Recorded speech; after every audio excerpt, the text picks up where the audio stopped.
Le 7 octobre a agi comme un immense révélateur de tout ce qui n'allait pas à gauche. Dans la gauche contemporaine, si vous vous éloignez de la ligne de la France insoumise, vous êtes tout de suite fascisé. Bon, il faut vivre avec, c'est pas un drame. Tombée en disgrâce depuis le quinquennat de François Hollande, la social-démocratie est-elle en train de faire peau neuve et peut-elle réellement se positionner en alternative à la France insoumise? Il faut commencer par dire que la social-démocratie à la française a été à genoux du moment que, après François Hollande, Benoît Hamon a fait 6%, elle a été remplacée, cette gauche social-démocrate, par la gauche mélenchoniste. La social-démocratie reprend des couleurs. Il y a effectivement Carole Delga, la présidente de la région Occitanie, Karim Bouamrane, le maire de Saint-Ouen, Raphaël Glucksmann, candidat aux européennes qui a fait un bon score. Je ne crois pas que les sociodémocrates en France aient un problème de casting. Toujours est-il que si la social-démocratie à la française veut redevenir un grand parti de gouvernement, il va falloir qu'elle réinvente complètement son logiciel. La social-démocratie de 2024 ne peut pas être la social-démocratie de 2012. Il faut penser la sécurité, il faut penser la lutte contre l'immigration, il faut penser les questions sociales, et ensuite, ils ont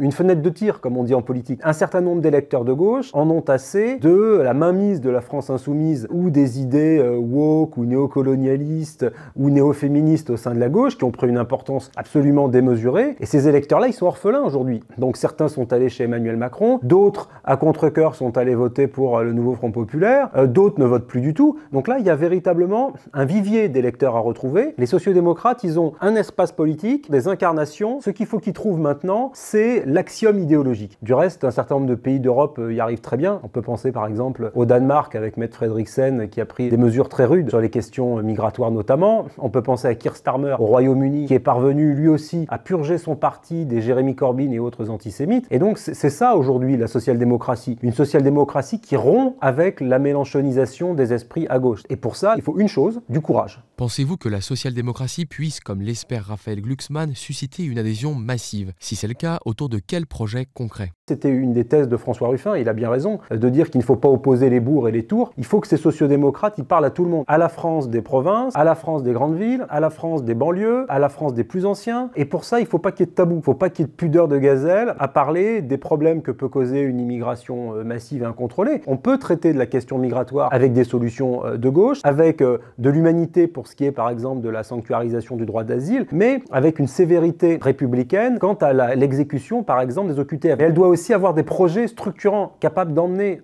à l'avenir. On parle beaucoup d'écologie à gauche, ça c'est un sujet qui est intéressant. Pas l'écologie des centres-villes, pas l'écologie des bobos, pas l'écologisme punitif, l'écologie au sens noble du terme. Quel pays pour demain? Quelle énergie? Le Made in France? Comment est-ce qu'on fait pour relocaliser les activités productives? Est-ce que ça passe par un protectionnisme écologique? Comment on s'organise dans le commerce mondial pour faire rayonner la France? Comment est-ce qu'on fait pour recréer des industries vertes dans nos territoires ruraux? Tous ces sujets-là. La gauche n'a pas vocation à les laisser à la droite, au centre macroniste. Elle a vocation à prendre ces sujets à bras-le-corps, sans caricature, sans être dans une espèce de gauche néo-marxiste qui, dès qu'elle voit quelqu'un qui gagne 3000 €, la traite de bourgeois et veut lui faire les poches. Une gauche qui soit ambitieuse pour les plus modestes, pas en s'associant aux vieilles lunes de la France insoumise, pas en s'associant au clientélisme ou au communautarisme, pas en allant faire la courte échelle à l'islam politique ou en donnant des gages à des antisémites pour plaire à des gens qui ne veulent qu'une chose, déstabiliser la France, quitte à se faire traiter d'extrême droite ou de fasciste par Mélenchon et ses acolytes. C'est pas très grave, hein. Ils ont traité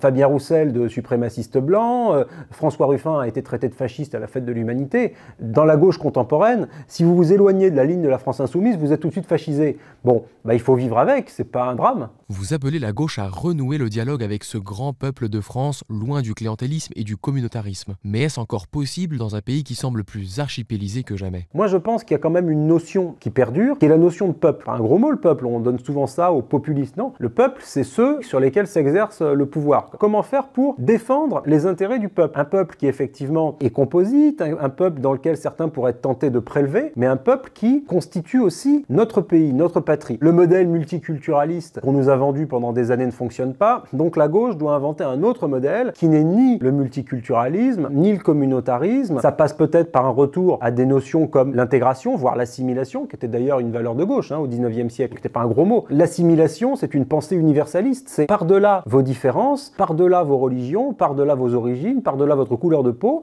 vous êtes français et vous adoptez un mode de vie, une culture, des mœurs qui sont français. Et vous avez tous le droit de devenir français du moment que vous avez la nationalité. C'est un beau concept, ça pourrait être un concept de gauche. Depuis l'attaque du Hamas contre Israël il y a tout juste un an, les insoumis sont accusés d'avoir pactisé avec l'islamisme et l'antisémitisme. Cela a-t-il définitivement disqualifié le mouvement de Jean-Luc Mélenchon? Le 7 octobre a agi comme un immense révélateur de tout ce qui n'allait pas à gauche. Et il y en a eu d'autres avant, hein, des faits comme ça qui auraient dû nous interpeller. Sur la façon par exemple dont les émeutes dans les banlieues ont été traitées par la France insoumise, qui voyait des révoltes citoyennes, un nouveau prolétariat à défendre, une lutte des classes avec un message politique. Moi j'aime beaucoup les révolutions et les combats, mais je vois pas très bien la portée politique et révolutionnaire d'aller piller un magasin de chaussures ou de téléphones de luxe pour aller les mettre dans sa poche et les revendre derrière sur des sites web. La gauche qui défend ce type de phénomène, c'était déjà une gauche qui aurait dû nous interpeller. Avec le 7 octobre, ça a pris un tour supplémentaire. Le combat pour les civils palestiniens est un vieux combat à gauche qui est tout à fait respectable. Mais là, ce dont il s'agit véritablement pour la France insoumise, c'est d'utiliser les victimes palestiniennes pour servir le narratif décolonialiste, faisant des Juifs, pas seulement de Benyamin Netanyahou, dont on peut questionner la politique étrangère, une forme d'oppresseur de l'humanité. C'est ça qu'a fait la gauche antisioniste, appelant absolument tout génocide, etc. Bizarrement, ce récit-là s'apparente très bien au récit de l'islam politique partout dans le monde, qui fait de l'Occident le responsable de tous les maux de l'humanité. Cette extrême gauche, mélenchoniste, a resservi le même récit que les pires ennemis de la France, notamment islamistes, notamment antisémites. Ils ont donné un cadre intellectuel à tous ceux qui voulaient en découdre avec la France. Donc c'est extrêmement dangereux,